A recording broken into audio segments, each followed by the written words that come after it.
తిరుమలలో YCP MLA అభ్యర్థి వరపులకి ఘన స్వాగతం పలికిన సర్పంచ్ నూతి ప్రసాద్ కాకినాడ జిల్లా ఏలేశ్వరం మండలం తిరుమలి గ్రామంలో గడప గడపకు ఎన్నికల ప్రచార కార్యక్రమానికి విచ్చేసిన ప్రతిపాడు నియోజకవర్గ వైసీపీ ఎమ్మెల్యే అభ్యర్థి వరపుల సుబ్బారావుకు సర్పంచ్ సూతి వీరకృష్ణ ప్రసాద్ స్వగృహంలో తన అనుచరులతో ఘన స్వాగతం పలికారు। ఈ సందర్భంగా వరపుల సుబ్బారావుని సర్పంచ్ సూతి వీరకృష్ణ ప్రసాద్ భారీ గజమాలతో సత్కరించారు। అనంతరం వరపుల సుబ్బారావు సర్పంచ్ ప్రసాద్ ఏర్పాటు చేసిన తేనేటి విందును స్వీకరించి గ్రామంలో వైఎస్ఆర్సీపీ నాయకులు కార్యకర్తలతో కరపత్రాలు పంచుతూ గడప గడపకు ఎన్నికల ప్రచారం నిర్వహించారు। ఈ కార్యక్రమంలో మండల పార్టీ అధ్యక్షులు అడప పార్థసారథి, వైఎస్ఆర్సీపీ నాయకులు సూతి ప్రసన్న, ఎరికిరెడ్డి, శివనారాయణ, బుల్లి వీర్రాజు, వడ్డీ నాని, కానూరి దుర్గాప్రసాద్, బీశెట్టి అప్పలరాజు, బేరి అరవింద్, గుల్లంపూడి గంగాధర్, ఉగ్గిరాల రాజాబాబు, రామశెట్టి రమణ తదితరులు పాల్గొన్నారు।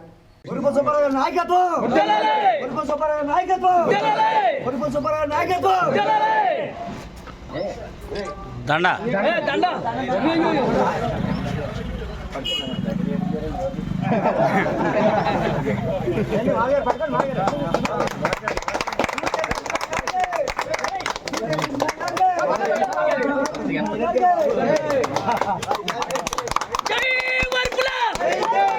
జై వర్పుల